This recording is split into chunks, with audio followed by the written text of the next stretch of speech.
I will tell you that sometimes I get credit for the Tea Party. I'm not. I may be a distant uncle to the Tea Party, but I'm not the founding father of the Tea Party.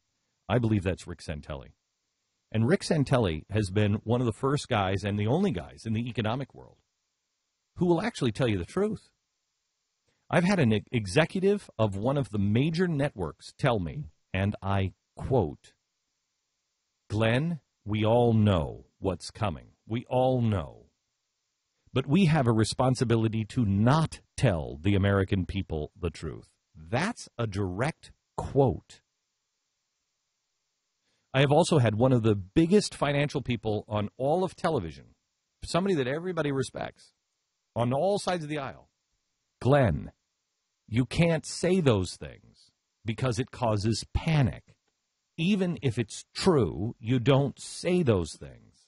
No, what causes panic is ill-informed people.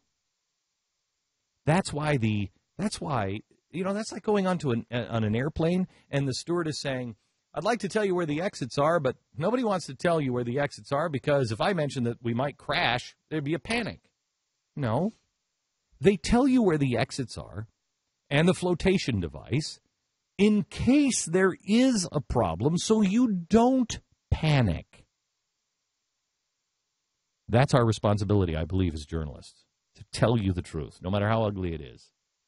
Rick Santelli is one of the only guys in the media when it comes to the economy that I think tells you the truth. And I want you to hear what he said about the jobs numbers.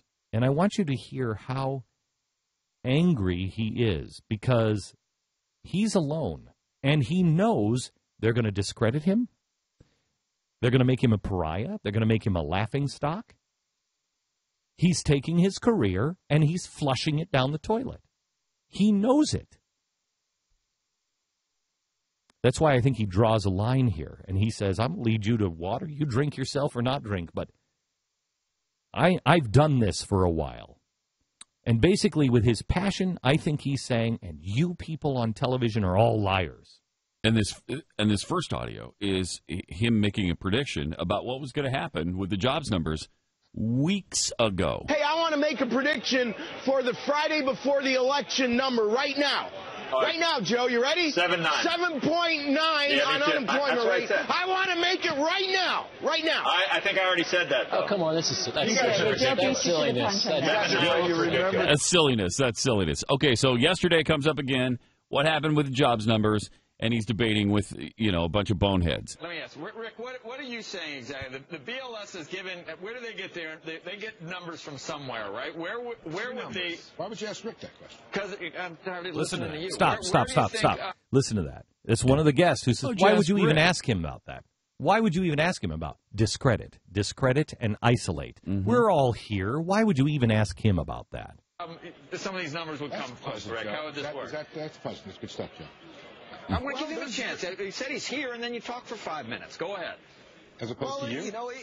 We could argue about the process. We could look at how the BLS outsources to the Census Bureau. We could look at how the Census Bureau operates, where their jurisdiction is, what shifted in 2009, but we don't need to go there. Right. Everybody's protesting too much. Here's what I will say. We have a stock market at multi-year highs. We don't have an economy that's at multi-year highs. You can put any jobs level, 100, 125,000 you want, put it forward and say it's going to be the new benchmark because that's under the guise of this shrinking labor force. Right. So that number isn't really viable either. All I can tell you is there was no doubt in my mind a month ago it would be under 8%. There was no doubt in my mind 5 minutes before the number would be under 8%. Take it any way you want. No, you can't take it any way you want, Rick, because what you're implying with your comment I'm not implying anything. Oh, no. I'm telling you, and it turned out that way. Rick? I'm a market whisperer. Why say it? Because your whole point because it was true, and I like people to get the benefit of my 32 years in the market. There was no doubt it would be under 8. It is under 8. Why did you have no doubt, Rick? Why did you have no doubt? Because I no doubt. Why did you have no doubt? And I can tell you that the current trend of these numbers is no different than the current. Stop. Listen to the guy's belligerence. Yeah. Why would you have no doubt? Well, look, it came to pass So I must have had something. And the guy who is the anchor, says, "Oh, expletive." Yeah. And he says, "This isn't going anywhere." The guy who's the anchor knows this is going to kill Rick. Rick is going to say things now that they're going to make him into a conspiracy theorist, and they're going to destroy him. Rick knows it too.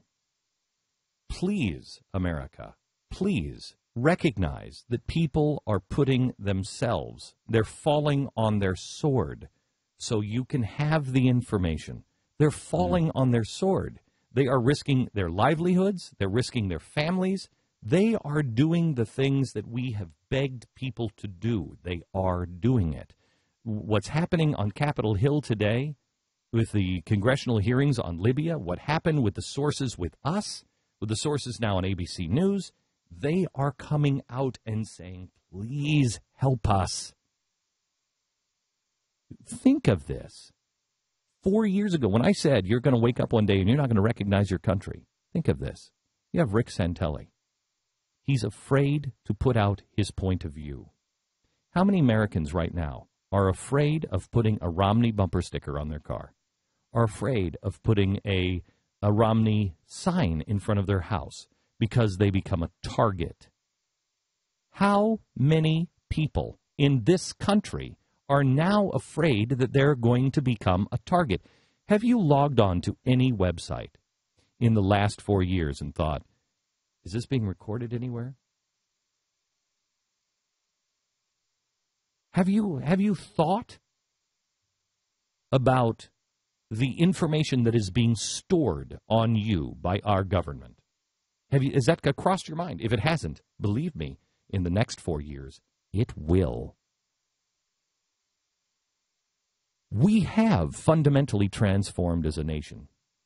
When you are afraid, when I could get on Fox News and tell the American people, we have 4 coordinated attacks, coordinated by the White House to silence my free speech. It's never happened before in American history, and no one said a word. No one. That leads to more silence. That leads to people like Rick Santelli setting up a flare. Rick, I just want you to know, you're not going any place, but if you ever would go someplace, I would be honored to have you work for the Blaze. I don't know what they're paying you over there, but I can pay you some of it and probably some in peanuts. Mostly peanuts, just so you know. Mm-hmm. We get those checks. But I think we have some Hardy certificates, I'm talking about planters, though, not cheap peanuts, like the real peanuts. Yeah, or if you want the orange kind of... They're expired, though. We should point that out. Yeah, most of those are expired. Get into details. We do have some Hardy certificates for lunch. Yeah. We would be honored to have you at the Blaze. And I think he's one of the bravest guys out there, and I think he continues to show his bravery every day. And America, show yours.